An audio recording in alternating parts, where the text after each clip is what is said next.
The Saudi Stories channel warmly welcomes you. In this video, we will recount together the life story of the Prophet Muhammad, peace be upon him, the man who altered the course of history and left a profound impact on the world.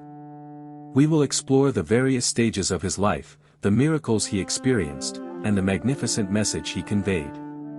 The Prophet Muhammad, peace be upon him, was born in Mecca around the year 570 CE, a year historically known in the Arab narrative as the Year of the Elephant.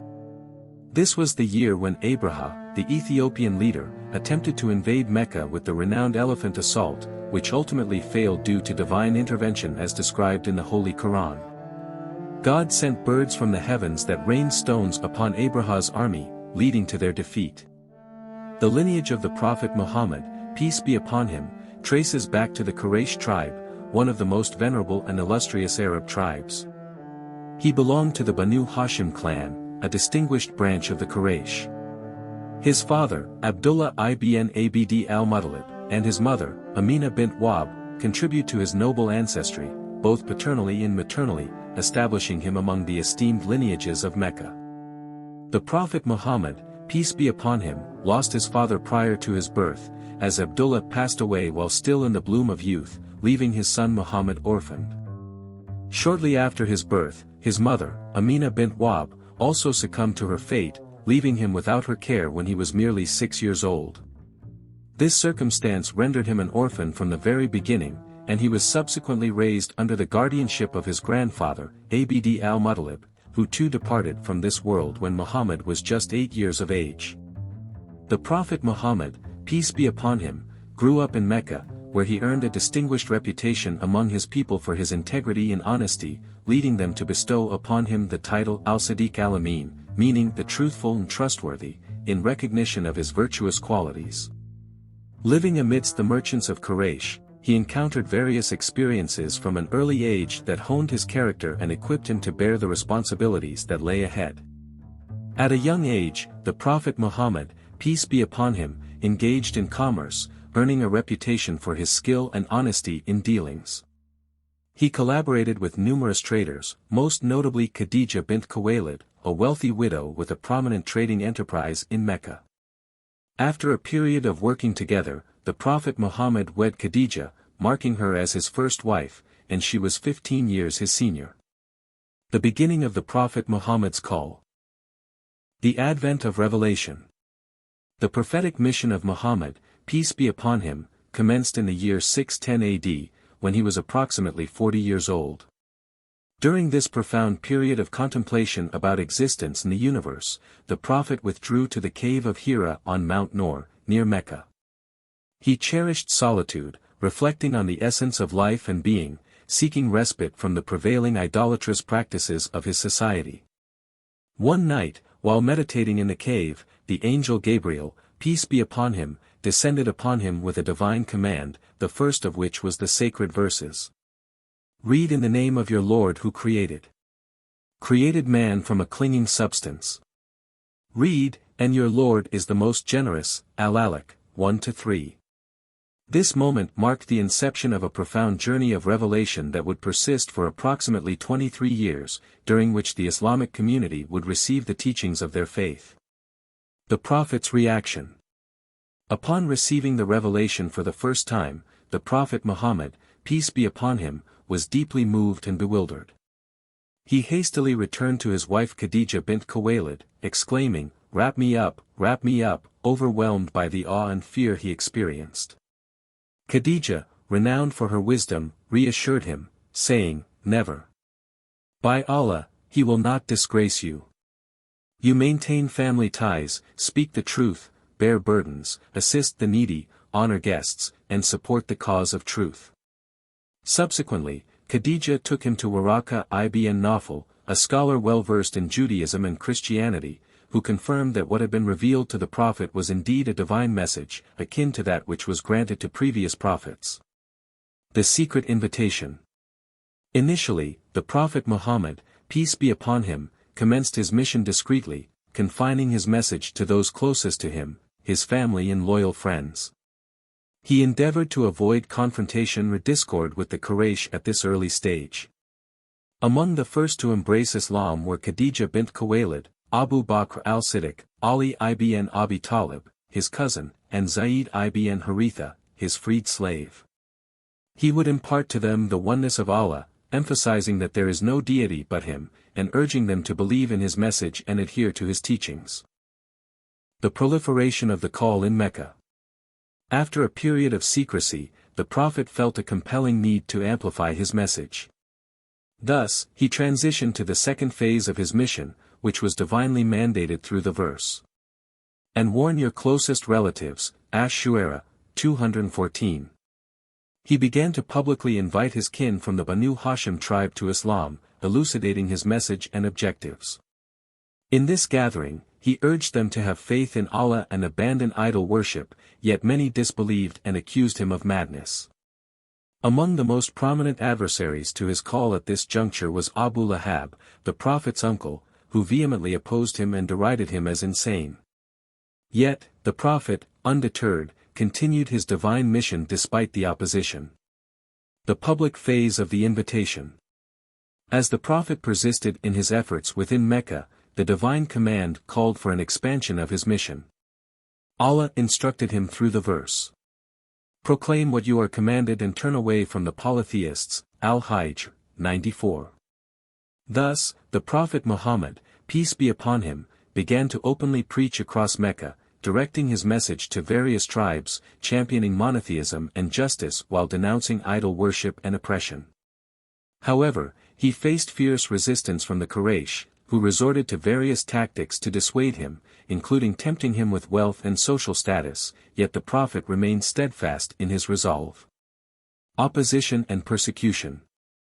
As time progressed, the opposition from the Quraysh intensified, leading to escalated campaigns against the Prophet and his followers. They began to inflict suffering upon the vulnerable Muslims, such as Bilal ibn Rabah, Sumayya bint Qubayt, and other companions who lacked protection from the powerful in Mecca. The Quraysh also imposed a boycott against the Banu Hashim in the Yam of Abu Talib, isolating the Muslims from the broader society of Mecca and subjecting them to economic and social deprivation. In the face of this adversity, the Prophet Muhammad, peace be upon him, persevered in his mission, confronting every form of hostility and hardship with patience and resolve. The initial outcomes of the call. At first, the response to the call was limited. Most of the Quraysh continued to oppose the Prophet, with some even mocking him and offering incentives for him to relent. However, over time, Islam began to resonate with certain individuals, particularly among the lower social strata, such as slaves and the downtrodden, who found in Islam a pathway to freedom and justice. As the public call unfolded, a media war ensued against the Prophet, as the leaders of Quraysh employed every means at their disposal to undermine this call, resorting to mockery, defamation, and even threats of death. Yet, despite these challenges, the message continued to spread, albeit gradually at first. The migration to Medina, the prophetic migration. Reasons for the migration. The prophetic migration commenced in the year 622 AD, as the pressures and persecutions faced by Muslims in Mecca at the hands of the Quraysh intensified, who staunchly rejected the call of the Prophet Muhammad, peace be upon him, relentlessly pursuing his followers with oppression and torture. Despite the Prophet's efforts to invite the Quraysh to Islam, threats against his life escalated significantly following numerous assassination attempts, rendering the situation in Mecca untenable.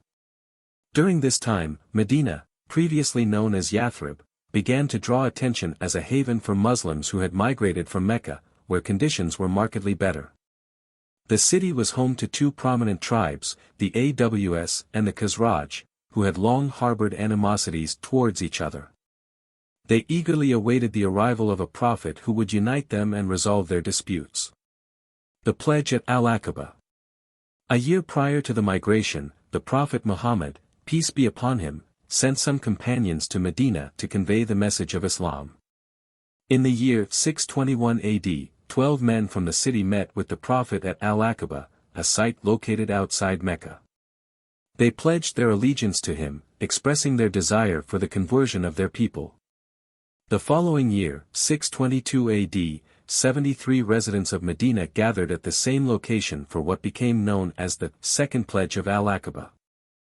These pledgers vowed to protect the Prophet Muhammad, peace be upon him, and defend him, marking this event as a formal declaration of their readiness to welcome the Prophet and his followers into Medina, promising their support and solidarity. Planning the migration. Following the Second Pledge of Al-Aqaba, the situation in Mecca became increasingly perilous for the Prophet Muhammad, as the Quraysh conspired to assassinate him. Their plot involved sending a man from each tribe to jointly kill the Prophet, thereby preventing the Banu Hashim, the Prophet's family, from exacting revenge upon them collectively. However, Allah had ordained a plan for the protection of his Prophet. He commanded Muhammad, peace be upon him, to migrate to Medina, revealing that Abu Bakr al-Siddiq would accompany him on the journey. Thus began clandestine preparations to depart, with the Prophet instructing his companions to migrate to Medina discreetly to evade the Quraysh schemes. The actual migration. The night of migration. On the night of the 27th of Safar, 622 AD, as the Quraysh readied themselves to kill the Prophet, Allah commanded him to leave his home. While the Prophet was at Abu Bakr's house in Mecca, Ali ibn Abi Talib, may Allah be pleased with him, took his place in bed to deceive the Quraysh, allowing the Prophet and Abu Bakr to depart. The journey to the cave of Thor. The Prophet and Abu Bakr set off on a covert path to avoid capture. They headed towards the cave of Thor, located about 5 miles from Mecca, where they concealed themselves for 3 days as the Quraysh searched for them in vain. Abu Bakr was deeply anxious, yet the Prophet remained assured that Allah would safeguard them. During this time, Abdullah ibn Abu Bakr's son, visited the cave nightly, bringing sustenance for the Prophet and his companion, while Umamah, Abu Bakr's daughter, would come to deliver news. Their guide along the way was Amir ibn Fuhaira, Abu Bakr's servant, who tended to sheep near the cave to mislead any pursuers. Arrival in Medina. Having spent 3 nights in the cave, the Prophet Muhammad and Abu Bakr continued their journey to Medina. They arrived in Quba, a suburb of Medina, on Monday, the 12th of Rabi al-Awwal.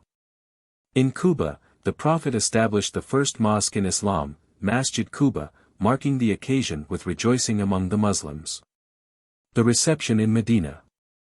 Upon entering Medina, the Prophet Muhammad, peace be upon him, was warmly welcomed by the Ansar, the residents of Medina.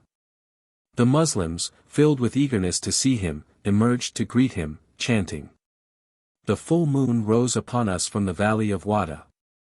We must express gratitude as long as there is anyone who calls upon Allah."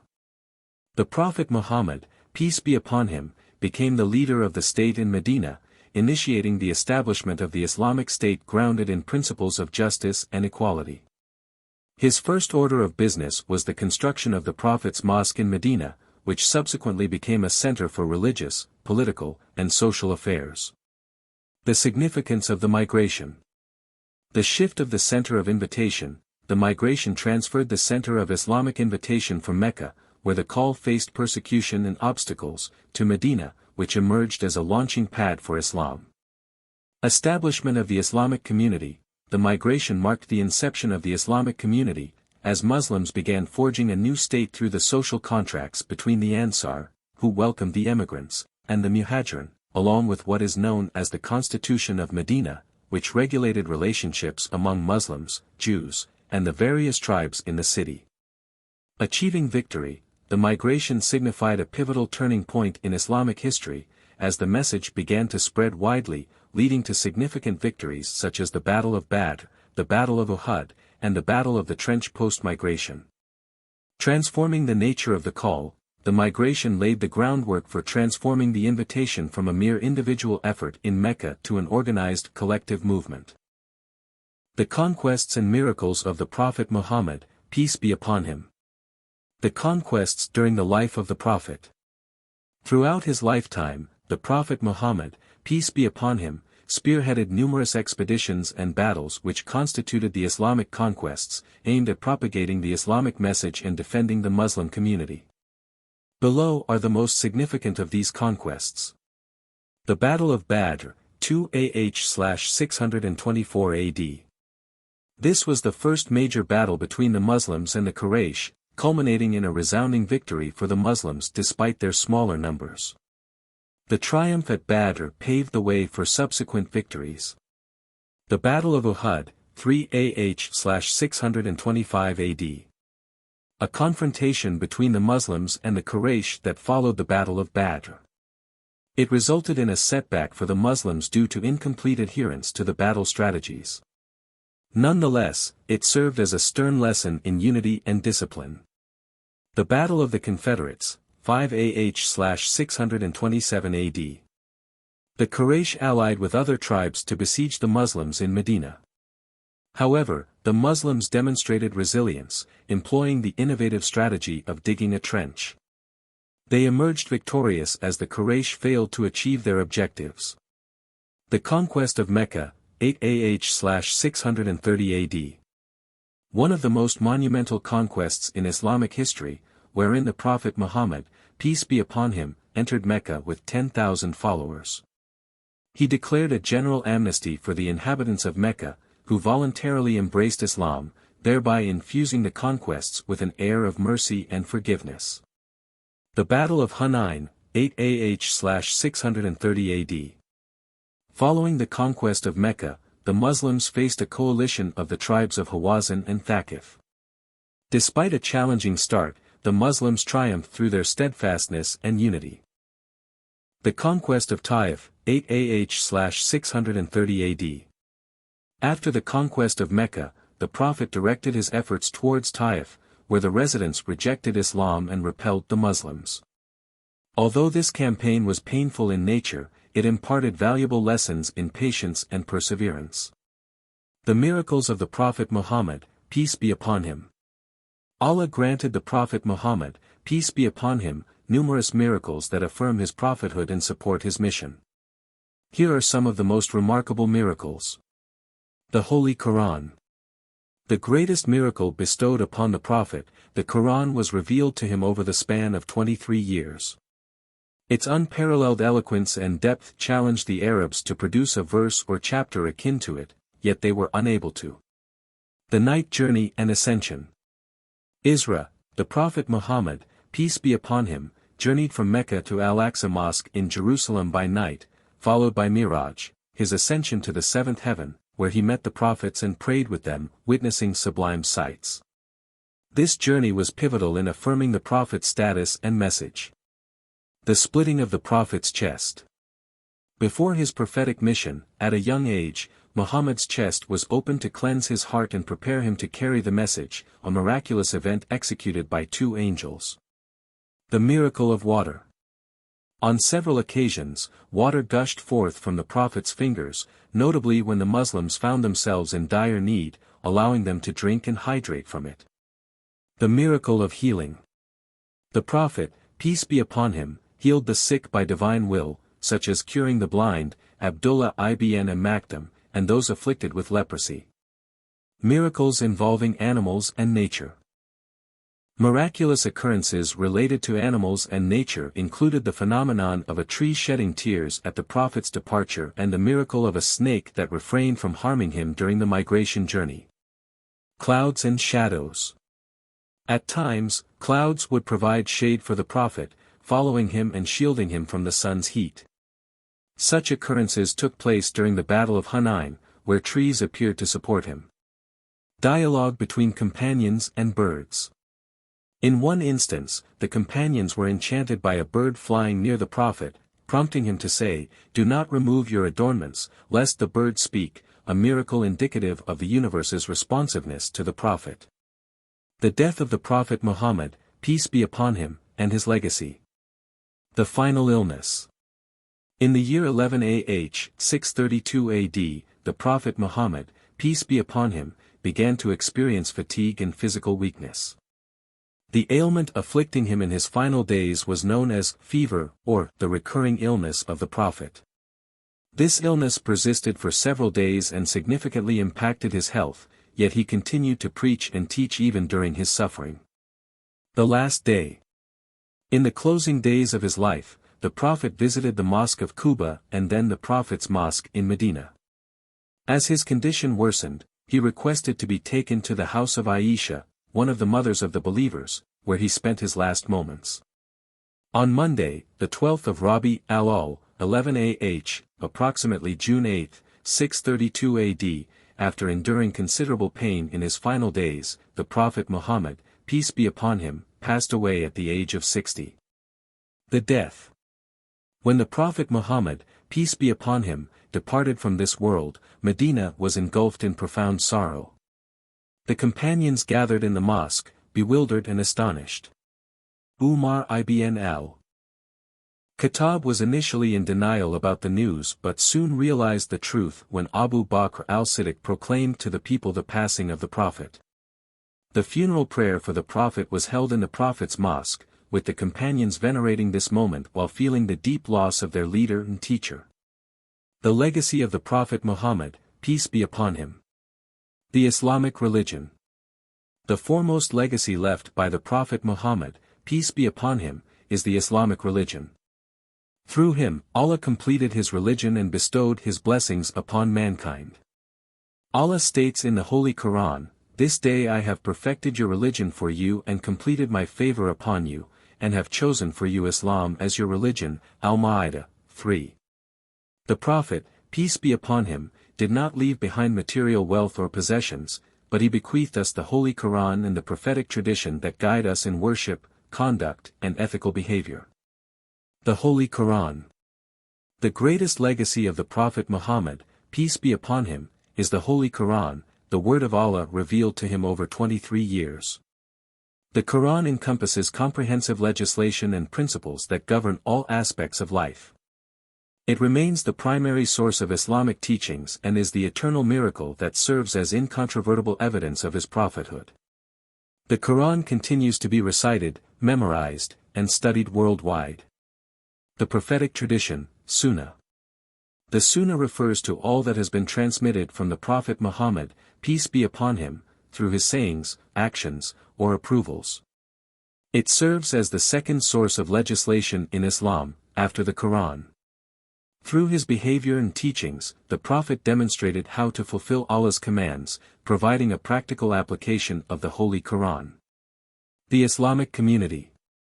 One of the most significant legacies left by the Prophet, peace be upon him, is the Islamic community. He established a cohesive society in Medina, unifying Muslims into a single, supportive nation. The Ansar. Natives of Medina, and the Muhajirin, emigrants from Mecca, exemplified dedication and loyalty in building this community. Following the Prophet's passing, the rightly guided caliphs continued to lead the Ummah, allowing Islam to flourish and become one of the world's largest religions. Leadership and justice. The Prophet Muhammad, peace be upon him, imparted a profound legacy in leadership and justice. He served as a model of wise and just leadership, laying down the fundamental principles upon which the Islamic State was constructed: social justice, peaceful coexistence, and tolerance. The Prophet was compassionate towards all around him, establishing foundations for human rights and granting women and children rights that were previously absent. Emphasis on knowledge and education. Among the notable aspects of the Prophet's legacy is his strong emphasis on knowledge and education. He stated in his noble hadith, "Seeking knowledge is an obligation upon every Muslim, male and female." This guidance fostered a rich civilization that prioritized knowledge and intellect, contributing to the scientific and technological renaissance experienced by the Islamic world in subsequent eras. Spirituality and worship. On a spiritual level, the Prophet Muhammad, peace be upon him, left behind a profound legacy of worship and piety. Muslims perform the 5 daily prayers mandated by Allah, following the Prophet's teachings. He was the primary teacher in how to observe acts of worship, such as prayer, zakat, fasting, and pilgrimage, along with the other pillars of Islam. I hope you enjoy the video. Please do not forget to subscribe to the channel, like, and share the name of a prophet, and we will feature it in a story.